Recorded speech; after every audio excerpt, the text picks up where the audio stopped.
Hello दोस्तों, welcome to my YouTube channel electronics puzzle. दोस्तों, आज हम इस वीडियो में बात करने वाले हैं फुल वेव रेक्टिफायर के बारे में। इसमें हम दो सेक्शन के बारे में पढ़ेंगे। पहला centre type full wave rectifier और दूसरा ब्रिज रेक्टिफायर। और दोस्तों, मैंने इसके पहले वाले वीडियो में आपको हाफ वेव रेक्टिफायर के बारे में बताया था। तो दोस्तों, इस वीडियो में हम बात करेंगे कि हम फुल वेव रेक्टिफायर का क्यों यूज करते हैं, मतलब हमें हाफ वेव रेक्टिफायर क्यों नहीं यूज करते हैं, उसका क्या डिसएडवांटेज है।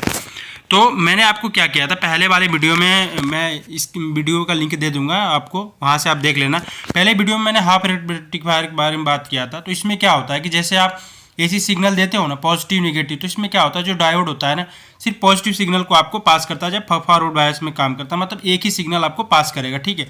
तो इसमें क्या होता है कि जो निगेटिव वाला पोर्शन होता है ना, वो पास नहीं होता है। तो जिसकी वजह से क्या होता है कि पावर लॉसेस बहुत ज़्यादा होता है। 50% आप देख सकते हो पावर लॉस हो जाता है यहाँ पे, ठीक है। तो यहाँ पे पावर लॉसेस बहुत ज़्यादा होते हैं। दूसरी बात अगर मैं बात करता हूँ, तो पावर लॉस के साथ इस इफिशियंसी जो होती है ना, वो बहुत कम हो जाती है। तो ये हमारे कोई भी एप्लीकेशन में काम नहीं करता है, ठीक है। तो सबसे बड़ा भी ड्रॉबैक यही है। तो इसलिए हमें फुल वेव रेक्टिफायर का यूज़ करना पड़ा है, क्योंकि इसमें हमें इफिशियंसी बहुत ज़्यादा मिलती है और इसमें जो पावर लॉसेस होते हैं ना, बहुत कम हो जाते हैं। तो इसमें हम फुल वेव रेक्टिफायर के बारे में हम दो बात करेंगे। यहाँ पे हमारे पास दो, एक centre type full wave rectifier मिलेगा आपको, एक दूसरा ब्रिज वेव रेक्टिफायर मिलेगा, ठीक है। तो मैं सबसे पहले बात करता हूँ सेंटर टाइप फुल रेक्टिफायर के बारे में। तो इसमें आपको दिख जाएगा यहाँ पे बीच में जो है ना, एक सेंटर टाइप ट्रांसफार्मर यूज करते हैं, और यहाँ पे दो डायोड का यूज करते हैं और बीच में एक लोड का यूज करते हैं। तो सबसे पहले मैं बात करता हूँ सेंटर टाइप ट्रांसफार्मर के बारे में कि ये क्या चीज़ होती है। तो दोस्तों, ये भी एक ट्रांसफार्मर की तरह होता है। आप जो भी ऐसी सिग्नल देते हो, उसको स्टेप डाउन स्टेप अप करने के लिए यूज़ किया जाता है। सिंपल सा इसका वर्किंग सेम है। लेकिन इसमें क्या होता है, सेकेंडरी साइड जो है ना, सेकेंडरी जो बाइंडिंग है ना, उस साइड आपको एक ग्रीन कलर का वायर दिख रहा होगा। ये बिल्कुल मिड में होता है, सेकेंडरी बाइंडिंग की साइड में, और ये बेसिकली ग्राउंड से कनेक्टेड होता है। तो यहाँ का वोल्टेज जीरो होता है। बेसिकली हम इसको जीरो कंसिडर कर सकते हैं, क्योंकि ग्राउंड से कनेक्टेड होता है। तो इसकी खासियत ये है ना दोस्तों, कि जो भी आप एसी सिग्नल यहाँ से प्रोवाइड करते हो ना, आप इनपुट साइड से जो भी एसी सिग्नल प्रोवाइड करते हो यहाँ पे, पॉजिटिव निगेटिव, इसमें क्या होता है कि दो सेक्शन में डिवाइड हो जाता है। ये आपको दिख रहा होगा, एक ये वाला सेक्शन हो गया V1, ये V2 हो गया। यहाँ वोल्टेज जो भी इनपुट वोल्टेज होता है, उसको दो आउटपुट वोल्टेज में डिवाइड कर देता है, और V1 V2 में आपको यहाँ पे दिखा रहा हूँ। तो इसमें क्या होता है ना, कि ये जब पॉजिटिव वाला साइकिल आपको दिख जाएगा अपर वाले सेक्शन में, निगेटिव वाला साइकिल V2 के लिए दिख जाएगा। मतलब ये इक्वली डिवाइड कर देता है, और डिवाइड करके आपको total voltage V1 plus V2, ये सेंटर टाइप का बेसिकली फंक्शन होता है। और जो भी वोल्टेज ये डिवाइड करता है ना, अपर सेक्शन में लोअर सेक्शन में, इनकी जो मैग्नीट्यूड होती है ना, वो बिल्कुल सेम होती है। लेकिन इनका जो फेज एंगल होता है, जो फेज एंगल होता है, 180 डिग्री का डिफरेंस आपको मिलता है देखने को, क्योंकि ये स्टार्ट होता है पॉजिटिव से और दूसरा वाला स्टार्ट होता है निगेटिव से, ठीक है। निगेटिव वाला ऐसे होगा। तो इसमें क्या होता है ना, कि आपको फेज डिफरेंस 180 डिग्री का देखने को मिल जाएगा। इसमें सेंटर टाइप की बात करते हैं तो बेसिकली इसमें हम रेक्टिफायर में यूज करते हैं, इसका रोल बहुत ज़्यादा होता है, क्योंकि हम उसी के बेसिस पे डायोड का ऑन ऑफ करवाते हैं, ठीक है। तो ये हमारे पास आपको सर्किट दी जाएगी, जो मैंने आपको इनिशियली में सर्किट दिखाया था। ये मेरे पास सेंटर टाइप ट्रांसफार्मर है, और यहाँ पे डायोड है, ये डायोड D2 है, और इसका आउटपुट सिग्नल ऐसे आपको दिखेगा। अब मैं इसकी वर्किंग बता देता हूँ। जैसे आपको यहाँ पे ड्यूरिंग, मतलब जब पॉजिटिव हाफ साइकिल रहेगा ना, तो पॉजिटिव हाफ साइकिल के केस में ऊपर वाला जो टर्मिनल है आपको पॉजिटिव में पॉजिटिव हो जाएगा, नीचे वाला टर्मिनल निगेटिव हो जाएगा, ठीक। और बीच में ये ग्राउंड आपको दिख जाएगा, ठीक। तो इसमें क्या होता है कि जैसे पॉजिटिव ऊपर आएगा, तो डायोड D1 पे क्या होगा ना, डायोड D1 का जो सिग्नल है ना, डायोड D1 पे आपको पॉजिटिव मिलेगा। तो ये डायोड D1 ऑन हो जाएगा और करंट ऐसे फ्लो करना स्टार्ट कर देगा, ठीक है। ये आपको ग्राउंड यहाँ पे लगा है, ग्राउंड आपको दिख जाएगा, ठीक। तो ऐसे क्या होता है ना, कि पॉजिटिव केस में सिग्नल D1 ऑन होता है, D2 ऑफ हो जाता है, क्योंकि ये निगेटिव है, P साइड निगेटिव हो जाता है और N साइड जो है पॉजिटिव हो जाता है, जिसकी वजह से ये ऑफ हो जाता है। इधर पॉजिटिव हो जाता है, इधर निगेटिव हो जाता है, तो D1 ऑन होता है। उस केस में ये आपको आउटपुट मिल जाएगा, ठीक है। अब मैं बात करता हूँ दूसरा केस आपका D2 के बारे में। तो D2 जब निगेटिव साइकिल आएगा, तो यहाँ पे पॉजिटिव हो जाएगा और ऊपर वाला टर्मिनल निगेटिव हो जाएगा। तो उस केस में क्या होगा, D2 के P साइड पे पॉजिटिव टर्मिनल होने की वजह से ये D2 ऑन हो जाएगा, और D1 के P साइड पे निगेटिव होने की वजह से D1 ऑफ हो जाएगा। तो D2 के केस में आपको ये आउटपुट सिग्नल मिल जाएगी, मतलब पॉजिटिव हाफ साइकिल में ये वाला मिलेगी और निगेटिव वाले में ये वाली मिलेगी, ठीक है। अब ये दोनों सिग्नल मिल के ना आपको रेक्टिफाइड सिग्नल देंगे, जिसमें DC rectified signal pulsating DC आपको करंट मिल जाएगा। ठीक है, ये आपको डीसी करंट पल्सेटिंग करंट आपको ऐसे देखने को मिल जाएगी। ठीक है, सेंटर टैप के बारे में बात करते हैं।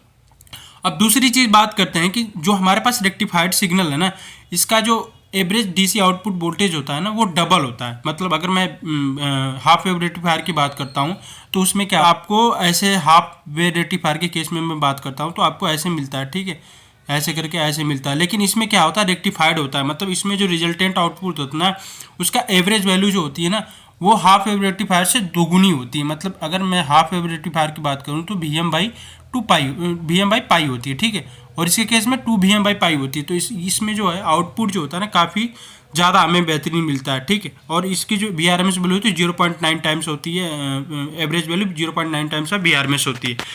तो ठीक है, ये पूरा डिटेलिंग आपको मैंने बता दिया DC half actually centre type full rectifier के बारे में। ठीक, अब बात ये होती है कि इसमें जो रिपल्स है ना, ये हमारे पास प्योर डीसी नहीं है। अब इसमें रिपल्स है। रिपल्स को हटाने के लिए हमें पहले वीडियो में बताया था आपको, हाफ रेक्टिफायर में कैपेसिटर का यूज करते हैं।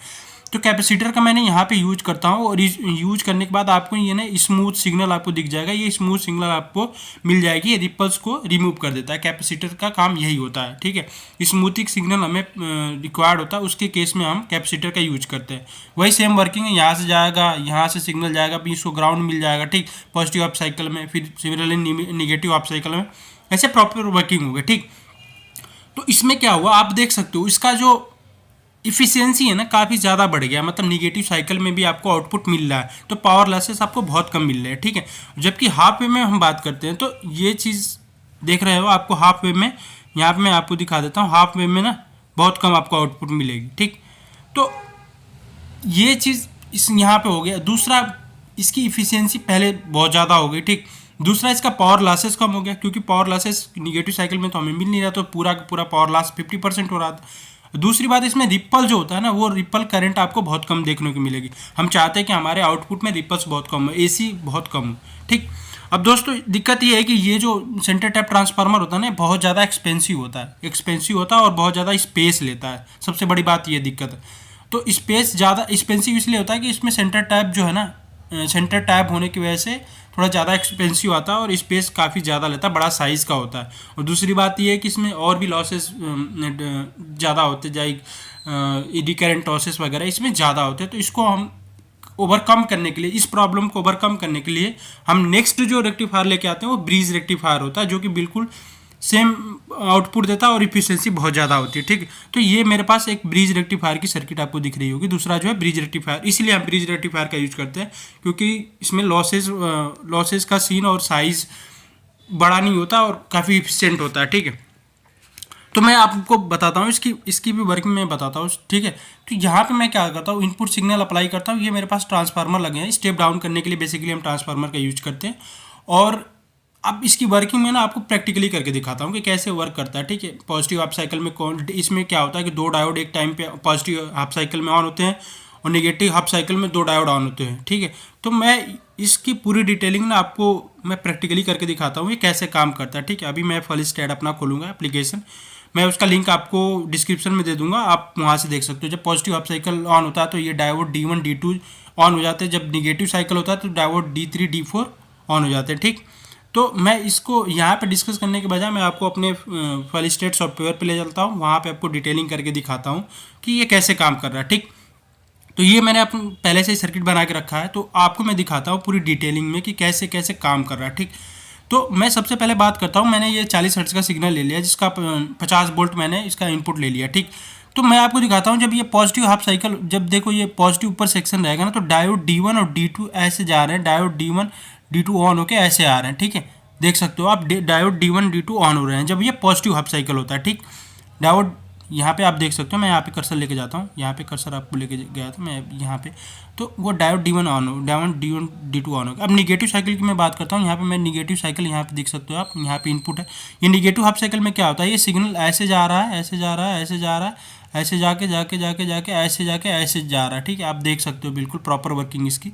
ठीक है, तो डायोड D3 D4 जो है ऑन होते हैं निगेटिव हाफ साइकिल में। ठीक है, तो इससे क्या होता है ना कि आप देख सकते हो मेरा आउटपुट जो आ रहा है ना, ये बिल्कुल आपको पल्सेटिंग डीसी दिख रही है। ठीक है, तो ये पॉजिटिव हाफ साइकिल में डायोड D1 D2 ऑन होते हैं, निगेटिव हाफ साइकिल में D3 D4 ऑन होते हैं, ठीक है। और इसमें क्या होता है आउटपुट में जो ना हमको, अब देखो जूम करके दिखा देता हूँ, आउटपुट में हमको 48 वोल्ट के लगभग आसपास मिल रही है। 50 वोल्ट का मेरा इनपुट सिग्नल है और आउटपुट में मुझे 48 वोल्ट मिल रही है। वो इसलिए मिल रही है क्योंकि दोस्तों D1 डायोड का जो D1 D2 डायोड है ना, उनका जो 0.7 D1 D2 ऑन हो गया, तो 0.7 1.4 लगभग कम होकर आपको आउटपुट में मिलेगा वोल्टेज, ठीक है। ये आपको दिख जाएगा 48 वोल्ट के लगभग आसपास मुझे आउटपुट मिल रही है और यहाँ पे 50 वोल्ट का AC मुझे सप्लाई दिया है मैंने, ठीक है। तो ये चीज़ होता है कि D1 D2 का जो वोल्टेज ड्रॉप होता है ना, उसके वजह से हमें वोल्टेज थोड़ा कम मिलता है, ठीक। अब मैं दिखाता हूँ आपको, ये जो पल्सेटिंग DC मिल रही है ना, इसको मैं फिर से कैपेसिटर लगाता हूँ। कैपेसिटर लगाने के बाद आपको रेक्टिफाइड सिग्नल दिखाता हूँ, ठीक। तो मैंने यहाँ पे 400 माइक्रोफैरेड का कैपेसिटर लगा दिया, ठीक है। अब कैपेसिटर मैंने यहाँ पे 400 माइक्रोफैरेड का लगा दिया, देख रहे हो आपको यहाँ पे इसका आउटपुट जो है ना, मैं आपको आउटपुट अच्छे से दिखा देता हूँ। ये देख सकते हो आपको आउटपुट में ना रिपल्स कम दिख रहे हैं, ठीक है। अब प्रॉब्लम ये होती है कि ये मैं जो कैपेसिटर है वो कौन सा कैपेसिटर यूज करूँ, पोलर यूज करूँ कि नॉन पोलर यूज करूँ, मतलब इलेक्ट्रोलिटिक यूज करूँ कि सिरेमिक यूज करूँ। तो बेसिकली दोस्तों हम क्या करते हैं ना कि यहाँ पे ना हम इलेक्ट्रोलिटिक कैपेसिटर प्रेफर करते हैं। इलेक्ट्रोलिटिक कैपेसिटर इसलिए प्रेफर करते हैं क्योंकि जो इलेक्ट्रोलिटिक कैपेसिटर होता है ना, उसका रिपल करंट एक रेटिंग दी रहती है। रिपल करंट मतलब कि यहाँ पे हम कितना मैक्सिमम करंट कैपेसिटर से ले सकते हैं। कि हमें कैपेसिटर से ज़्यादा करंट चाहिए होता, हमें तो सिरेमिक कैपेसिटर नहीं दे पाता है, ठीक है।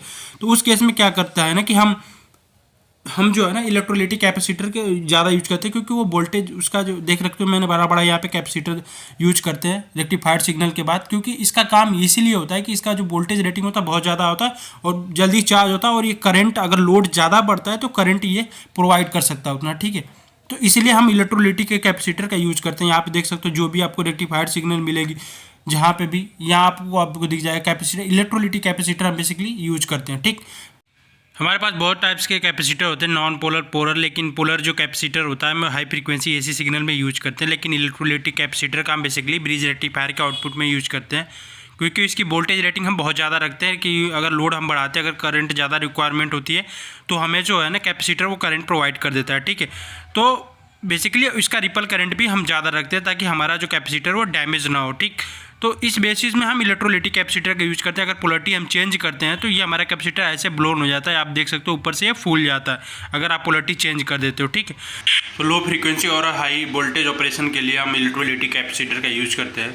तो दोस्तों ये रही पूरी जानकारी ब्रिज रेक्टिफायर के बारे में और सेंटर टैप के बारे में। अगर आपको वीडियो अच्छी लगी है तो please like, share and subscribe कर देना। और अगली वीडियो में मैं जीनर डायोड के बारे में डेटा शीट, उसकी रीडिंग सब कुछ डिटेल में लेके आऊँगा। और हाफ रेक्टिफायर का मैंने पहले ही वीडियो बना रखा है, तो आपने वो नहीं देखा है तो मैं डिस्क्रिप्शन में लिंक डाल दूँगा।